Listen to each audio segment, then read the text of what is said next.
Kang Julio, dari praktikum ini kita mengetahui gimana hubungan antara nanti bobot jenis yang kita dapat, terus terkait hubungannya terkait persentase dari kadar etanolnya. Tapi yang saya tanyakan itu untuk apa kita bisa mengetahui, untuk apa kita mengetahui kadar etanol gitu? Kenapa kita melakukan pengujian ini kayak gitu? Mungkin ada yang mau jawab? Mohon izin Boleh menjawab, Kak. melengkapi Kak untuk jawaban saya tadi. Mungkin tadi yang perempuan terlebih dahulu. Oh baik Kak. Oke, Kak. Terima kasih atas waktunya. Perkenalkan, nama saya Nika Inia Pratiwi NIM 3.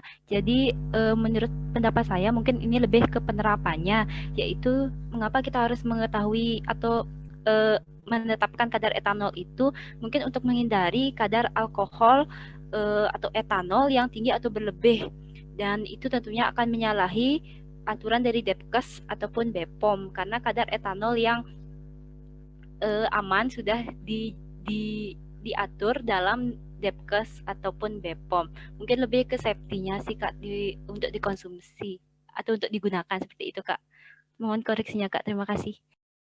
Izin melengkapi jawaban saya yang tadi Kak. Oh ya, boleh, silakan. Oh baik Kak, jadi mohon maaf Kak, saya juga lupa untuk menyampaikan. Jadi selain kita mengetahui relasinya, kita di sini kan melakukan penetapan kadar terhadap sampel. Jadi di sini itu sebenarnya kita ingin mengetahui berapa konsentrasi alkohol yang ada pada sampel yang kita uji. Sebenarnya seperti itu Kak, tambahan dari saya. Mohon maaf saya lupa tadi Kak.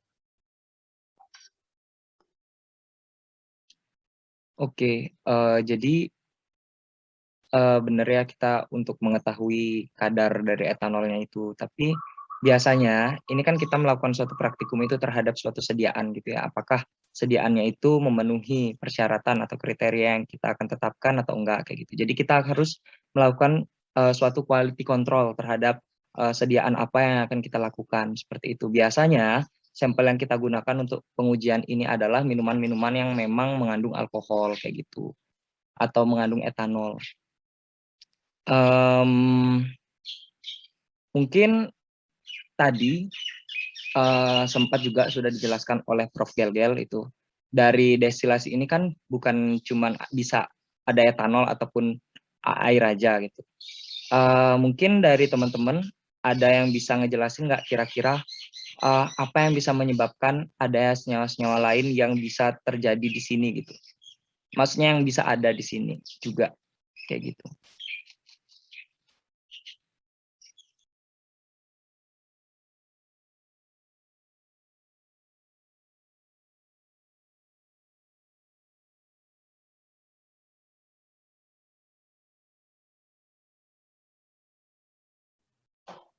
Apakah boleh saya menjawab lagi Kak?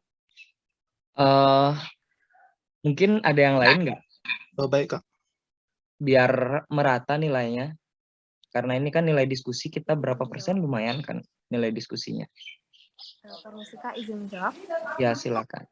Perkenalkan, saya Tresia, NIM 62. Kalau menurut saya pribadi, penetapan kadar etanol dalam praktikum ini dilakukan karena dalam praktik kefarmasian nantinya, kita itu bakal banyak melakukan penentuan kemurnian dari suatu sediaan. Jadi, salah satunya adalah dengan metode pemisahan destilasi. Nah, dalam praktikum ini, destilasi yang dilakukan itu pada etanol dalam satu campuran air gitu.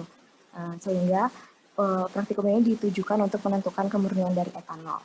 Mungkin bisa dikoreksi Pak, terima kasih.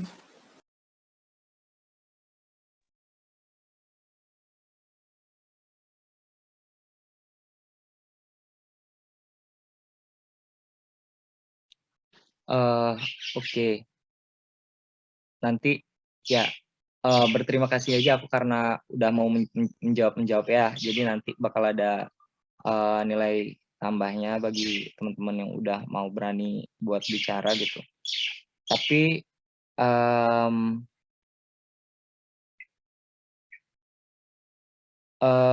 oke, tadi terkait itu benar. Mungkin dari teman-teman yang lain untuk penetapan kadar kali ini ada yang mau menjelaskan nggak terkait bagaimana cara kerja untuk praktikum kali ini? Izin NIM 11 Kak, NIM 2 Kak, izin menjawab. NIM 11 Kak. silakan. Iya, jadi untuk penetapan kadarnya itu kita mulai dari karena kita harus tahu berapa kemurniannya, kita harus memurnikan etanol itu dulu, yaitu dengan cara destilasi. Yang dimana destilasinya itu bisa melalui dimana destilasinya itu nanti akan dihasilkan etanol yang sudah murni, yang dimana yang sudah terpisah dengan air maupun senyawa yang lainnya. Nah, dimana untuk cara destilasi itu sendiri, dimana nanti campuran senyawanya itu etanol dan juga air itu dimasukkan ke labu didih, kemudian dipanaskan di labu didihnya itu nanti dia akan menguap, yang dimana yang memiliki titik didih lebih rendah, yaitu etanol, itu akan menguap dan masuk ke still head. Dari still head itu akan masuk ke kondensor. Nah, setelah sampai di kondensor, dia akan mengalami pendinginan. Nah, sehingga mengalami kondensasi dari gas menjadi wujud cairan. Nah, setelah itu akan muncul tetesan-tetesan di labu destilat. Nah, setelah dimurnikan, itu kan didapat etanol. Nah, untuk memastikan berapa sih kemurniannya ini, itu kita menentukan dulu dengan bobot jenisnya, yaitu dengan bobot jenis melalui pengukuran piknometer, yang dimana jika menggunakan piknometer itu perhitungannya pikno yang telah berisi destilat itu dikurangi dengan pikno yang berisi air, kemudian dikurangi dengan pikno yang kosong begitu, kemudian per pikno yang berisi air dikurangi dengan pikno yang kosong. Nah, itu akan didapatkan bobot jenisnya. Kemudian dari bobot jenisnya itu kita lihat di farmakope itu bobot jenisnya berapa, dan itu akan terlihat berapa kadar dari etanol itu sendiri, Kak. Mungkin bisa ditambahkan dan dikoreksi, Kak. Terima kasih. Mungkin sebelum dikoreksi, apakah ada yang mau menambahkan dari apa yang dibilang sama temannya? NIM 44 boleh izin menambahkan, Kak? Silakan 44. Baik, yang tadi dijelaskan oleh Bung Is terkait dengan penetapan kadar etanol dengan destilasi dan juga piknometer itu sudah lengkap menurut saya. Nah, di sini saya ingin menambahkan berdasarkan penugasan di mana penetapan kadar alkohol juga kita dapat menggunakan refraktometer, di mana untuk penetapannya dilakukan dengan meneteskan aquades ke dalam alat refraktometer itu ke bagian yang berwarna biru itu atau disebut sebagai prisma. Nah, setelah kita meneteskan itu akan terlihat skala dari refraktometer hasil penetesan dengan aquades itu digunakan untuk mengkalibrasi terlebih dahulu skalanya. Nah, setelah itu untuk menentukan kadar alkohol kita dapat meneteskan alkohol ke dalam alat refraktometer tersebut. Nah, setelah itu akan terlihat skala yang sebelumnya skala hasil penetesan dengan aquades itu 0, sedangkan untuk yang alkohol setelah penetesan alkohol akan didapatkan skala yang tidak 0 lagi. Nah, oleh karena itu setelah kita mendapatkan skala yang terbentuk, maka kita dapat menyesuaikan dengan tabel konversi kadar dari alkohol. Dengan begitu kita dapat menetapkan kadar alkohol yang ada pada sampel alkohol ataupun misalkan menggunakan etanol. Seperti itu yang dapat saya tangkap. Mohon maaf jika salah, Kak. Terima kasih.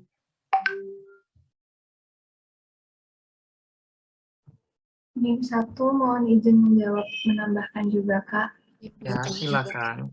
Baik, terima kasih atas kesempatannya. Jadi berdasarkan apa yang saya dapat dari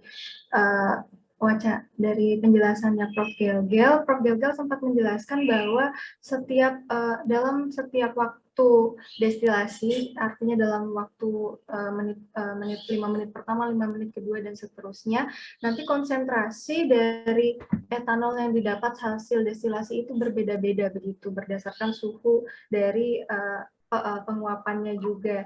Jadi menurut saya Kenapa dilakukan penetapan kadar di sini? Itu untuk mengetahui hubungan begitu komposisi uap saat destilasi terhadap cairan pada suhu tertentu gitu, sehingga kita dapat mengetahui hubungan suhu dengan konsentrasi yang didapat saat destilasi begitu. Terima kasih. NIM 20 izin menambahkan.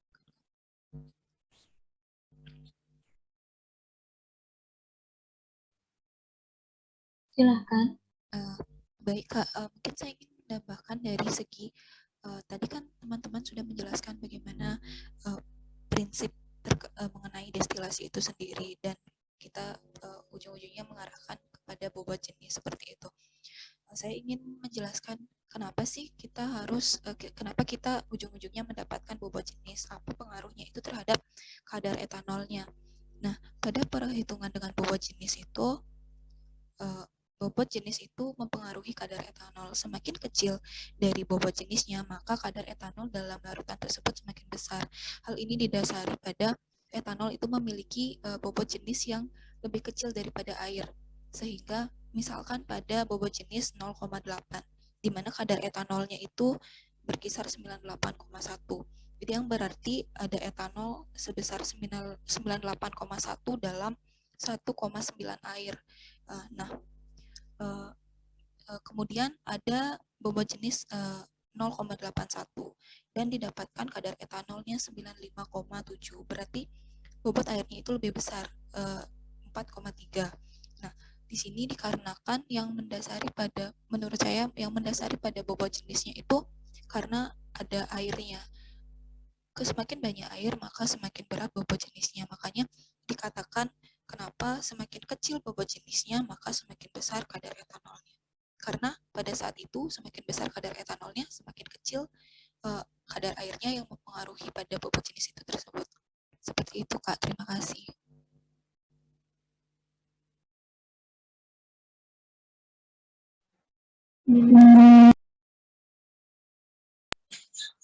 NIM 1 mohon izin menambahkan sedikit Kak, apakah boleh? Iya, silakan. Baik, mungkin dari teman-teman tadi sudah sangat lengkap sama seperti apa yang saya tangkap dari penjelasan Prof. Yaga, dan juga membaca beberapa literatur serta sedikit memahami mengenai jurnal awal. Kemudian mungkin sedikit menambahkan bahwa di awal itu sebelum kita melakukan destilasi dan penghitungan BJ, itu kita perlu seperti saya, kita perlu yang namanya pembuatan larutan uji seperti itu. Setahu saya dengan rumus visi fasa seperti itu.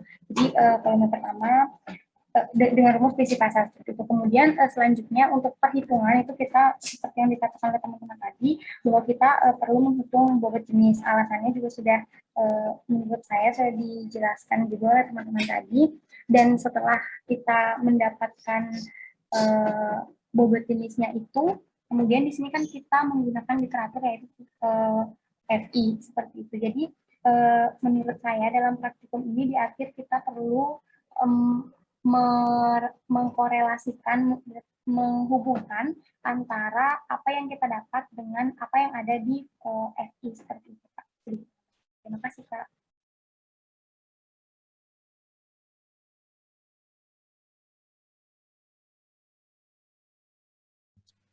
Oke, jadi tadi udah benar-benar lengkap ya tadi dijelaskan. Mungkin ada yang gini nggak? Ada yang mau ngejelasin sebenarnya kita pada penetapan kadar etanol gini menggunakan suhu berapa?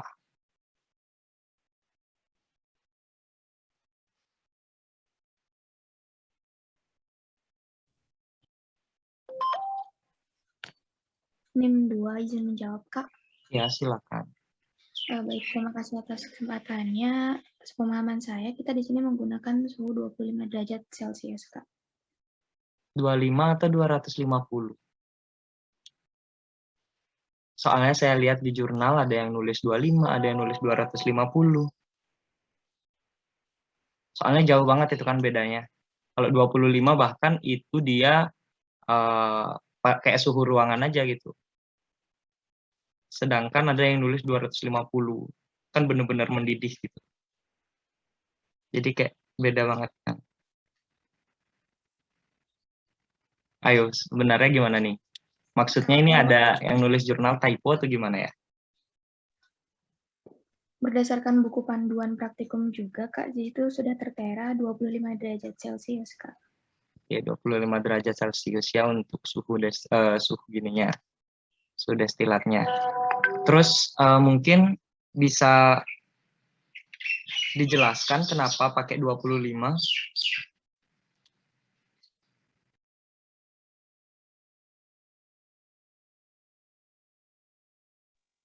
Izin berpendapat, Kak.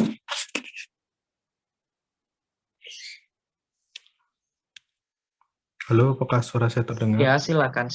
Oke, baik, terima kasih kesempatannya. Jadi, kenapa menggunakan suhu 25 derajat atau suhu ruang?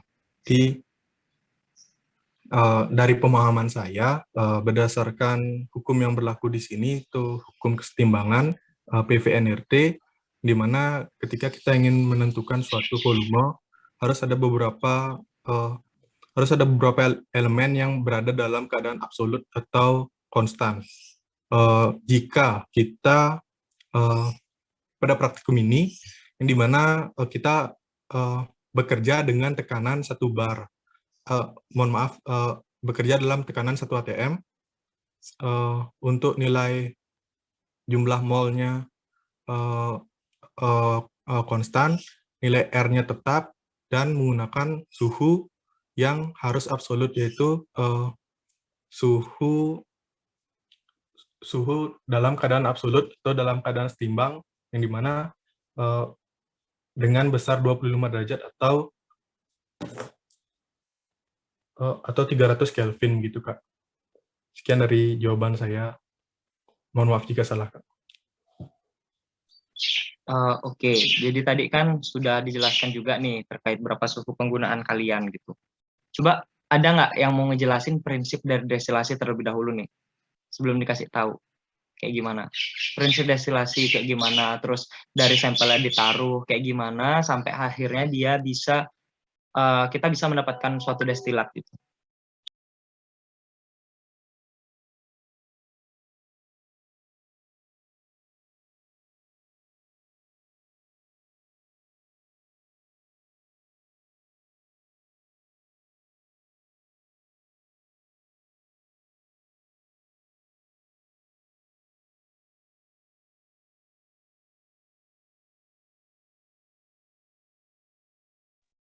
Izin menjawab, Kak. Ya, silakan, Dik. Untuk prinsip destilasinya itu didasarkan pada perbedaan titik didih antara senyawa yang didinginkan dengan campuran senyawa sampel, Kak. Mungkin itu yang bisa saya jawab, Kak. Terima kasih.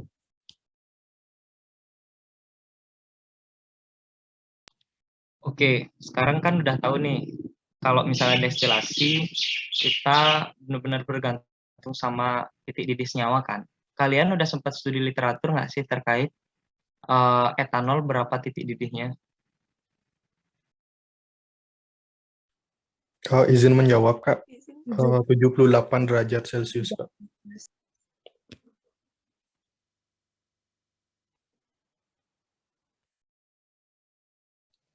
Oke, kalian kan udah tahu titik didih 78.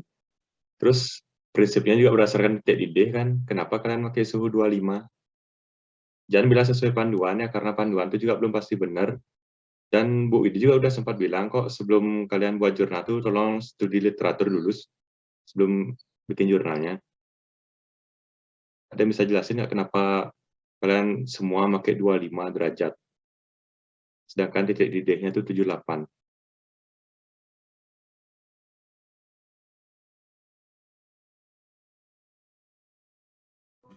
Mohon izin menjawab, Kak. Untuk suhu yang 25 derajat itu menurut saya itu digunakan dalam penetapan kadar etanol saat penetapan bobot melalui manometer begitu. Jadi saat kita menimbang bobot destilat itu diusahakan suhunya 25 derajat begitu, seperti yang sudah dijelaskan hari sebelumnya, agar suhu 25 derajat itu merupakan suhu absolut begitu. Sedangkan untuk destilatnya dalam proses destilasi, suhu yang saya gunakan menurut buku panduan yang saya baca itu berkisar antara 40 derajat hingga 150 derajat Celcius begitu.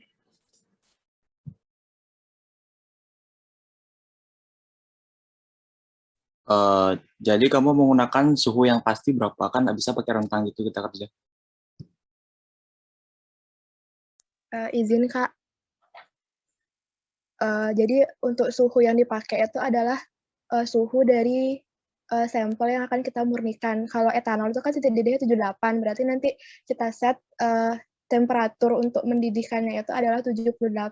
Begitu pemahaman saya, Kak. Terus kenapa di jurnalnya ditulis 250 derajat? Tadi ada beberapa Kak lihat suhu destilasinya 250 derajat dipakai. Mohon maaf Kak, saya buatnya 25. Mungkin yang lain saya tidak tahu. Coba yang merasa buat 250 mungkin bisa maksudnya bisa speak up pendapatnya, siapa tahu ada alasan lain menggunakan suhu itu.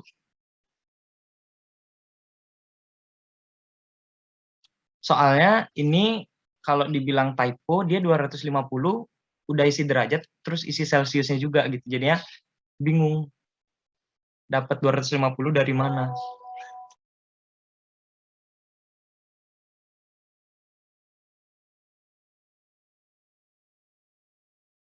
Ayo yang merasa deh dulu sebelum langsung tak panggil.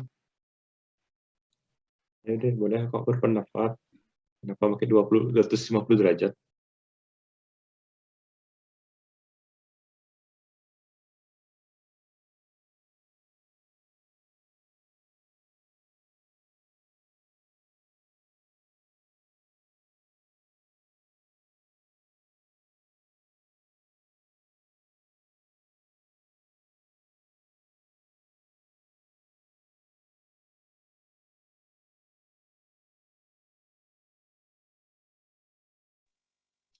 Nggak ada yang mau berpendapat nih yang buat jurnalnya pakai suhu 250 derajat? Kak, izin masuk Kak. Ya. Ya. Ini dari kelompok saya, kelompok 4 buat 250, tapi tidak ada derajatnya Kak. 250 langsung Celsius seperti itu. Mungkin teman saya yang buat bagian prosedur kerjanya ini ada typo begitu Kak. Tidak isi derajat 250-nya. Kamu nggak ikut ngecek jurnalnya?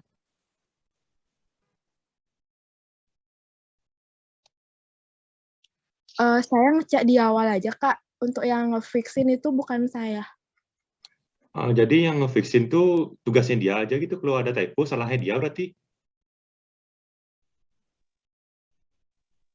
Kak, izin mohon maaf mengenai permasalahan itu.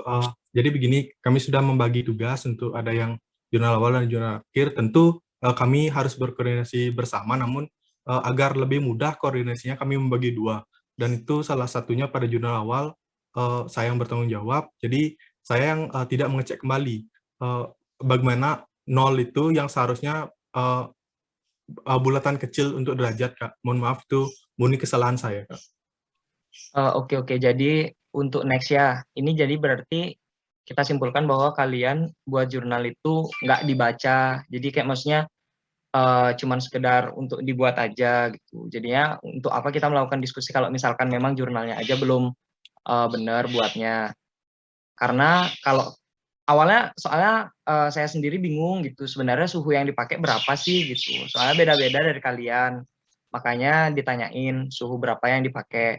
Terus tadi juga dibilang kalau misalkan 40 sampai 100 itu di jurnal juga ada yang nggak naruh suhu berapa yang kalian pakai, itu juga nggak ada di jurnal. Jadi kan makanya sekarang ditanyain gitu suhu berapa yang seharusnya dipakai, karena nggak ada disebutin juga di jurnal. Nanti kalau misalkan memang kalian pakai suhu segini, tolong dilengkapi nanti di laporannya, karena di laporannya nanti biar jelas dari mana dapat suhu segini, terus kenapa pakai suhu segini dan lain sebagainya. Tuh. Kalau misalnya kayak gini, ini kalau aku lihat dari jurnalnya benar-benar berantakan dari segi pengaturannya dan lain-lain, itu kayak bener-bener cuman sekedar buat aja gitu. Jadi nanti untuk next-nya tolong dibuat baik-baik, karena jurnal juga menjadi suatu penilaian kayak gitu. Jadi jangan sekedar kopas aja, biar enak juga dibacanya gitu. Dan akhirnya kalian kalau ditanya jadi nggak ngerti kan gitu. Jadi ada baiknya dibaca dulu,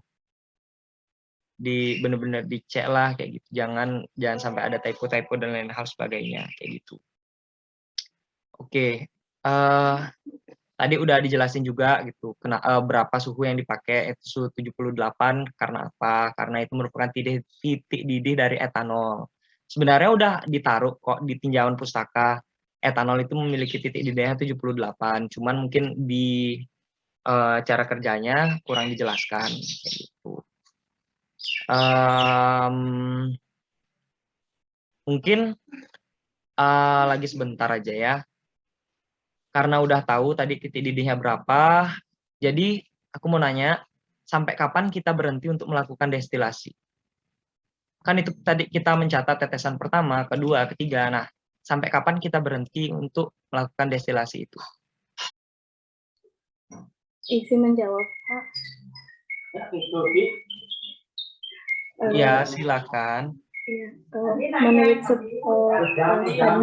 literatur yang pernah saya baca, berakhirnya destilasi ditandai dengan tidak adanya tetes-tetes air yang mengalir yang masuk ke dalam wadah Erlenmeyer. Terima kasih, Pak. Halo Dek, gimana tadi? Coba penjelasannya diulang.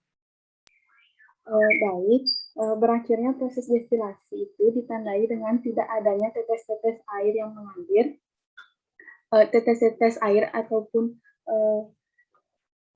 zat yang tetes air yang mengalir yang masuk ke dalam wadah Erlenmeyer. Seperti itu, Kak. Terima kasih. Oke, berarti kalau misalkan nggak ada tetesan sama sekali yang jatuh, itu udah berhenti juga? Iya, menurut saya literatur yang pernah saya baca, Pak. Oh, berarti melakukan destilasi nih. Tadi kan mungkin memperjelas ya. Kan melakukan destilasi. Ini kan kita menunggu tetesan-tetesan tuh. Tadi dibilang tetesan-tetesan air. Apakah air juga yang kita cari? Tidak, Kak. Bisa etanolnya atau alkoholnya. Oke. Itu kan jika sudah tidak ada tetesan-tetesan dari destilat, kelabu destilatnya. Kalau misalkan dari awal banget nih, ternyata nggak ada tetesan-tetesannya gimana? Berapa lama biasanya waktu yang kita tunggu gitu sampai nggak ada tetesan-tetesannya itu? Soalnya kan tadi dibilang sampai nggak ada tetesan-tetesan, berapa lama nih gitu? Apakah 10 menit nggak ada tetesan-tetesan udah langsung berhenti gitu? Mungkin ada yang bisa jawab?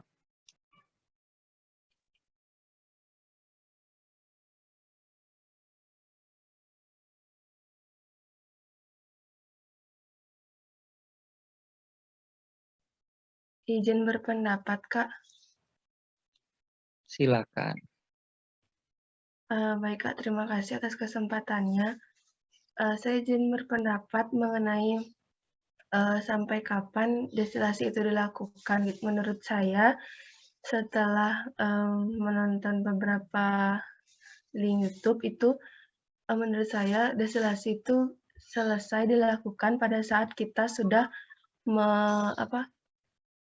menemukan hasil akhir dari suatu pemisahan itu sehingga kita menemukan satu senyawa murni. Begitu, Kak. Mohon maaf jika salah. Oke, padahal kalian nulis lo di jurnal juga. Sebenarnya itu yang aku tunggu. Padahal kalian udah nulis di jurnal, lakukan destilasi sesuai dengan titik didih etanol sampai diperoleh kurang lebih 23 ml destilat. Tapi kenapa nggak ada yang jawab? Padahal udah ada di jurnalnya. Terus itu dapat dari mana ya? Ya silakan. Ya baik.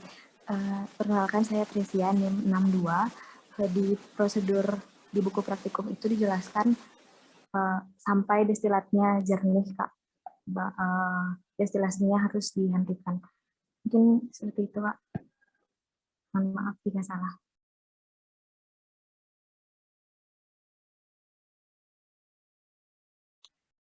Ya, jadi sebenarnya benar ya tadi yang dibilang. Tapi maksudnya jangan sekedar ditelan gitu informasinya. Dari pustaka manapun yang kita baca gitu, sebaiknya kita ketahui dulu apa yang dimaksud dari ini kayak gitu. Terus tadi kan ini di jurnal udah ada dibilang 23 ml destilat, biasanya baru di stop. Memang seperti itu biasanya ya. Jadi kita melakukan destilasi itu biasanya kan pakai 25 ml tuh awalnya kan ya sampelnya. Berarti kita tunggu nih sampai 23 ml paling enggak kita dapat destilatnya di labu destilat. Tetapi biasanya kalau misalkan kita praktikum itu nggak semulus itu gitu. Jadi nggak semulus yang kita bayangkan dari 25 ml, oh kita dapat 23 nih pasti. Bisa aja ternyata dalam praktikum itu kita bisa dapat bahkan jauh lebih sedikit daripada 23 ml itu. Jadi baru kita pakai parameter lain kayak gitu. Jadi parameternya kayak yang disebut-sebutin tadi, ada kita nunggu sampai udah berhenti tetesan-tetesan itu udah nggak ada lagi kayak gitu. Tapi biasanya kita tunggu 30 menit biasanya kalau misalkan udah nggak ada tetesan-tetesan berarti ada yang salah antara metode kita ataupun pada saat preparasi sampel kayak gitu. Terus biasanya juga kalau misalkan kita destilasi kan menunggu tuh tetesan-tetesannya. Itu tuh maksudnya nggak segampang yang kita pikirin gitu. Nanti mungkin kalau kalian udah megang alatnya langsung di lab gitu ya, mungkin aku wajarkan karena belum sempat ya untuk melakukan destilasi gitu. Jadi nanti itu nunggunya bener-bener lama banget. Jadi nggak secepat yang kita pikirin gitu. Untuk tetesan pertama mungkin baru naruh itu butuh waktu juga kan untuk kondensornya itu dia biar dingin, biar bisa mengubah cairan menjadi uap, terus bisa menetes lagi. Nah setelah itu untuk tetesan pertama aja terkadang bisa nunggu 15 menit dulu, untuk tetesan berikutnya bisa lagi nunggu lagi 15 menit. Jadi untuk melakukan suatu praktikum, khususnya yang sekarang destilasi itu sebenarnya nggak secepat yang kita bayangkan. Apalagi kalau misalkan kita praktikum itu cuma dikasih waktu dari jam 1 sampai jam 4, ada di pretest lagi, terus ada diskusi, praktikumnya juga cuma sebentar. Jadi biasanya kalau kita praktikum di laboratorium secara langsung itu nggak ditunggu sampai 23 ml karena itu butuh waktu yang sangat lama. Itu secara teori kalian di jurnal tuh benar, cuman mungkin aku tekanin lagi nanti kalau misalkan bikin jurnal bisa dibaca kenapa pakai segini, biar jadi kalian tuh jadi ngerti gitu kenapa pakai segininya. Biar nanti ditanya sama dosen jadi enak gitu, biar dosennya nggak marah-marah terus karena kalian nggak bisa jawab terus dibilang asal ngomong dan lain hal sebagainya. Terus terkait perhitungan, mungkin ada yang mau share screen nggak maksudnya pretestnya? Tadi aku mau gini, hasil pretest yang nomor 5. Nomor 4 mungkin maksudnya, Coba Kak? share screen. Salah nggak? Maksudnya benar atau salah boleh silakan gitu. Biar kita sama-sama belajar. Siapa tahu minggu depan kan dikasih data praktikum kan. Di-share aja mungkin pretestnya. Ya nomor 4 maksudnya. Mohon izin share screen, Kak. Iya, Saya silakan. akan coba dulu, Kak. Bentar.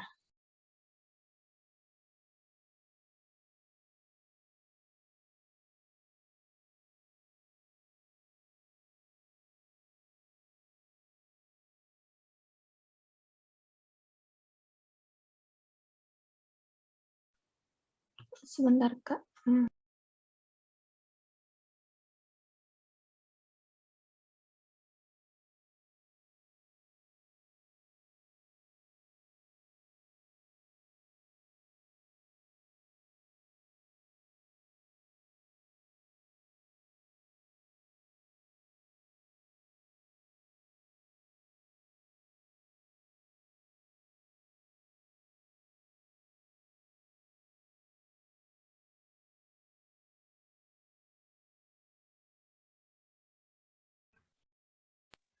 Apakah sudah terlihat, Kak?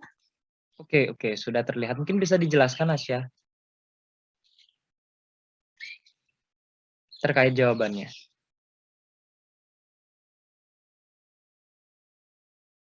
Baik, Kak, mohon sebentar. Error ke HP saya. Bentar, Kak.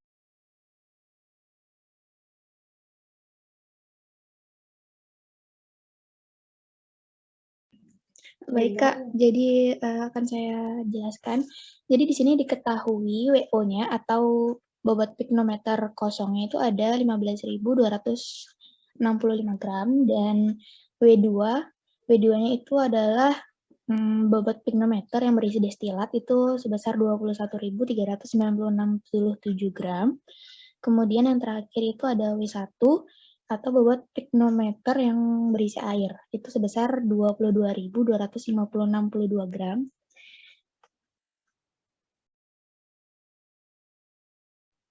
Lalu rumusnya di sini adalah Rho sama dengan W2 dikurangi WO dibagi W1 dikurangi WO.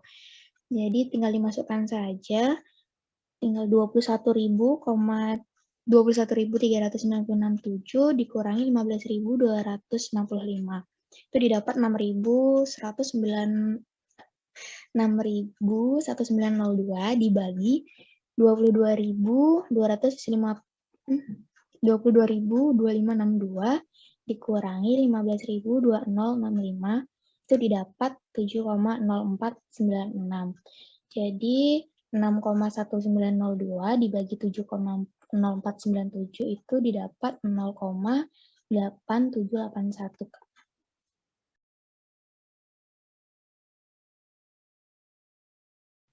Oke, jawabannya udah benar ya. Berarti udah bisa terkait perhitungan. Tapi tolong mungkin udah pernah mungkin dikasih tahu kalau misalkan melakukan perhitungan, utamanya di farmasi, apalagi nanti dosen melihat pretest seperti ini biasanya nggak pokoknya disalahin aja langsung ini karena nggak isi satuan sama sekali. Jadi hasilnya ini sebenarnya apa nanti kayak gitu kita nggak tahu. Soalnya kalaupun untuk membandingkan di farmakopi kan kita tahu ada yang namanya bobot per bobot, kemudian ada yang bobot per volume, terus ada volume per volume dan lain sebagainya.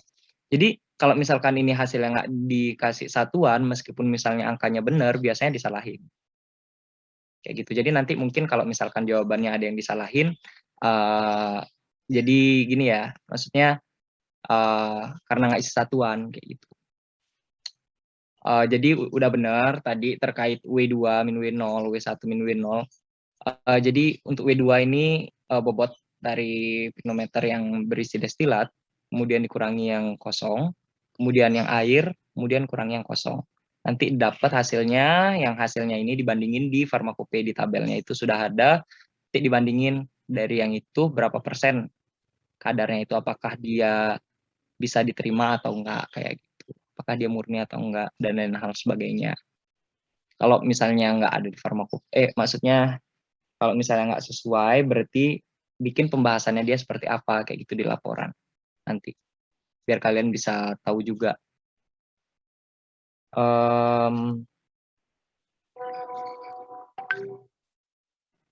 Tunggu sebentar.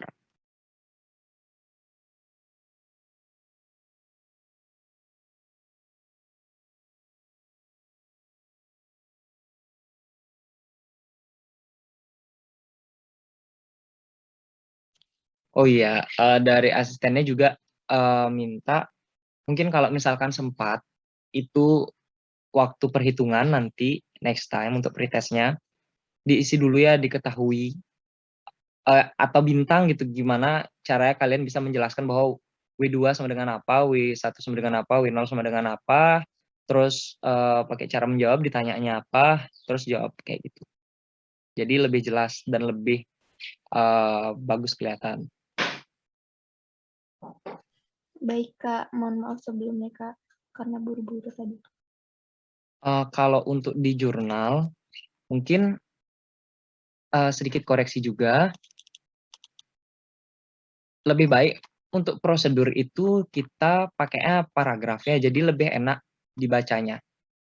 Nanti waktu di skema baru dipakai panah-panah gitu. Dan panahnya tolong dirapiin banget dong, soalnya ini aku ngelihat di Google tuh, di Google Classroom bener-bener hancur banget jurnalnya. Ada loh penilaian jurnal, jadinya nanti kalau misalnya segini kangguin juga, nilainya juga kangguin gitu. Ya, untuk minggu depan mungkin bisa diperbaiki lagi terkait ini.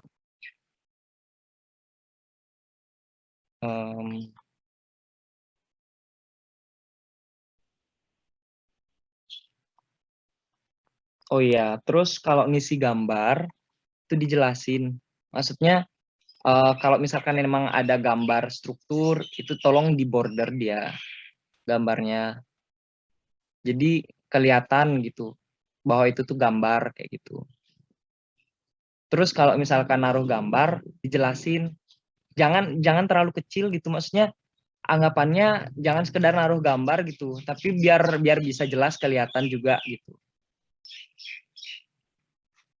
Ini juga gambarnya keterangannya masih warna biru. Tulisannya. Terus ini ada nomornya di halaman atasnya tapi penjelasannya di bawahnya. Itu tolong nanti diatur lah ya, gimana masa udah semester berapa sekarang? Semester 3. Tapi masih gini bikin laporan. Kalau misalnya offline nggak diterima sih ini biasanya. Tapi syukur online ya. Oke, mungkin dari kakak-kakak yang lain ada yang mau disampaikan nggak sebelum praktikumnya ditutup?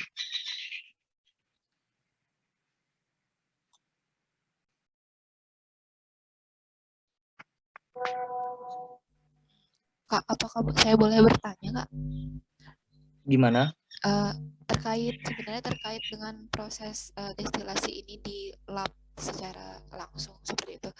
Kan saya menonton video itu bahwa ada yang menggunakan bunsen atau ada yang menggunakan mantel pemanas, selubung pemanas itu, Kak. Kalau untuk di laboratorium yang mungkin dulu kakak praktikum offline itu digunakan yang mana ya, Kak?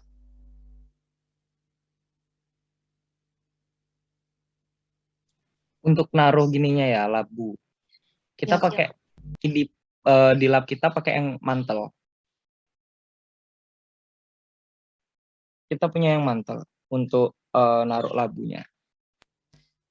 Untuk misalkan apakah ada perbandingan yang signifikan gitu, Kak, ketika kita menggunakan bunsen atau kita menggunakan mantel gitu, Kak? Apakah hasilnya berbeda misalkan dari segi larutannya lama menguap atau tetesannya jadinya lama seperti itu? Apakah ada seperti itu ya, Kak? Pasti ada ya. Oke, langsung aku jawab aja ya biar cepet. Pasti ada ya, karena kalau pakai bunsen itu kan terlalu konvensional kan ya. Jadi kalau misalkan pakai yang mantel itu kan kita bisa lihat kan suhunya berapa yang kita mau. Dan di instrumen destilasi itu kan kita juga naruh termometer kan. Meskipun ada termometer terus kita pakai bunsen, itu kan lama banget tunggu api bunsennya itu biar mau dia termometernya sesuai panas yang kita pengen. Sedangkan kalau misalkan pakai mantel, itu udah ada pengatur suhunya, jadi dia lebih cepat. Jadi kita destilasinya, suhunya bisa teratur gitu. Kayak gitu. Panasnya maksudnya bisa teratur. Baik, Itu Kak, sih. terima kasih. Iya.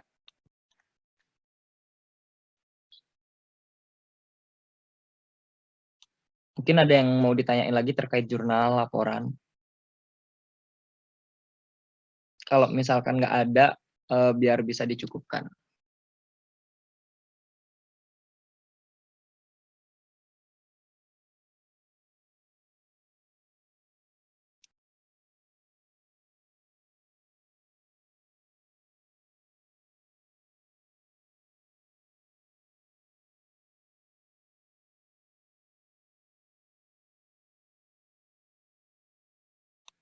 Oke, karena praktikum ini udah nggak ada yang nanya juga, dan nggak merata yang bertanya, jadi tolong adik-adik buat resume, dikirimkan H+3 dari sekarang,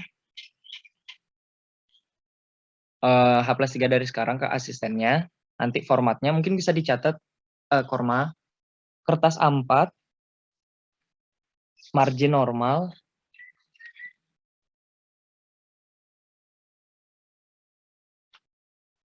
Times New Roman ukuran 12. Untuk nama file, name underscore nama underscore judul praktikum. Terus dikirimnya ke email Asdos masing-masing ya. Format PDF.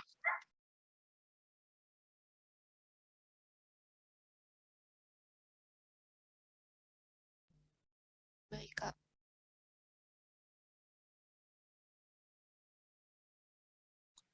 Untuk spasinya pakai 1,5.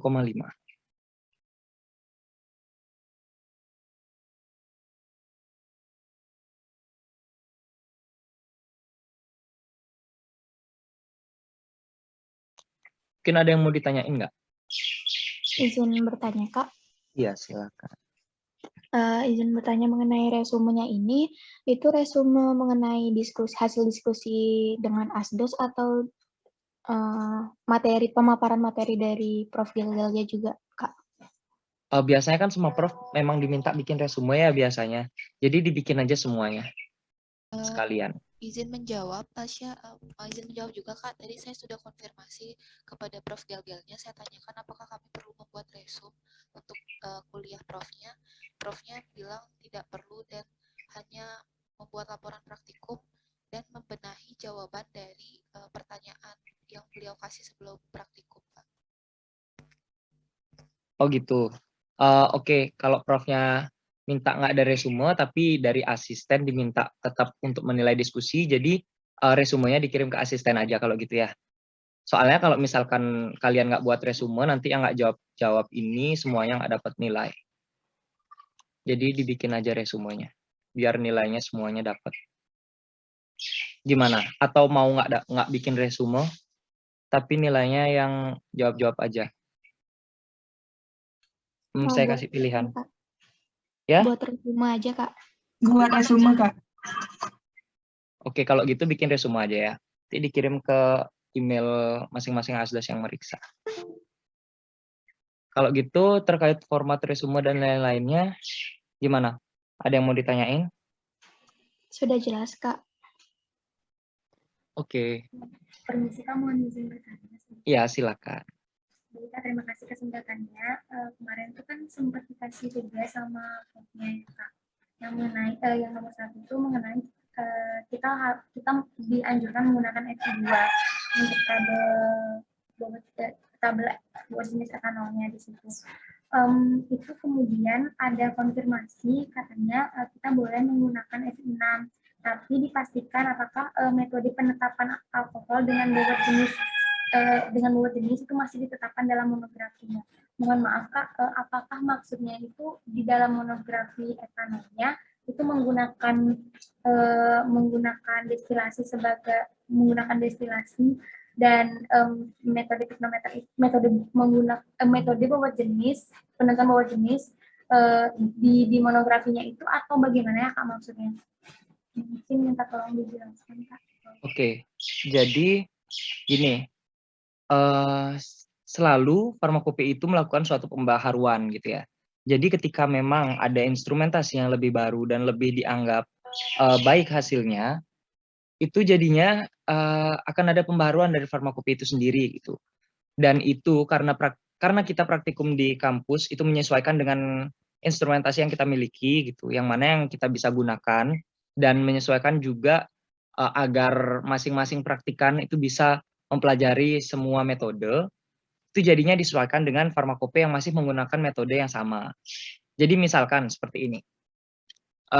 Nanti kalau misalkan next-nya, kita bakal tahu yang namanya titrasi. Nah, pada farmakope 3 misalkan penetapan kadar paracetamol itu menggunakan titrasi. Nanti kan kalian bakal dapat titrasi di LLE, liquid extraction. Itu bakal ada yang namanya pakai titrasi dan lain-lain. Nah, itu kan masih dianggap konvensional ya, maksudnya tidak menggunakan instrumentasi. Tapi biasanya farmakope itu dia bakal ada pembaharuan untuk memperbaharui instrumentasi yang lebih bagus. Jadi biasanya aku belum sempat ngecek apakah di Farmakope 6 itu dia masih pakai destilasi atau enggak.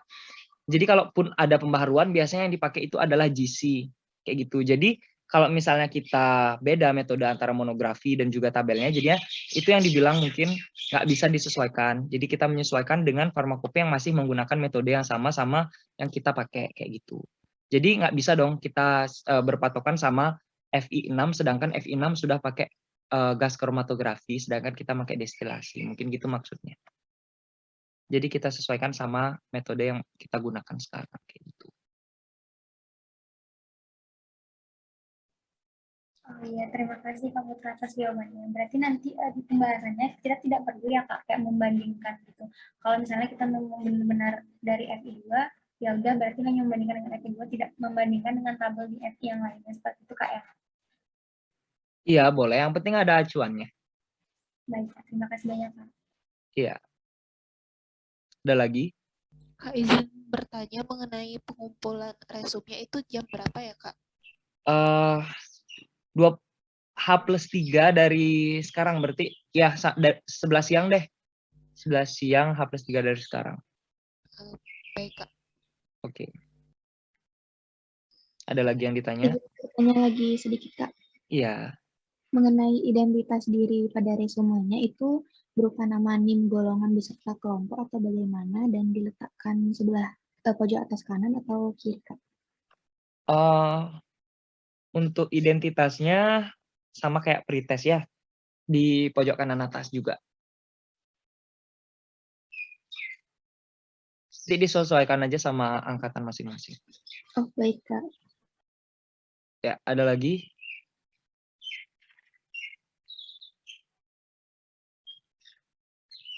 Oke, kalau misalkan udah nggak ada yang ditanyain, sekian praktikum hari ini. Terima kasih atas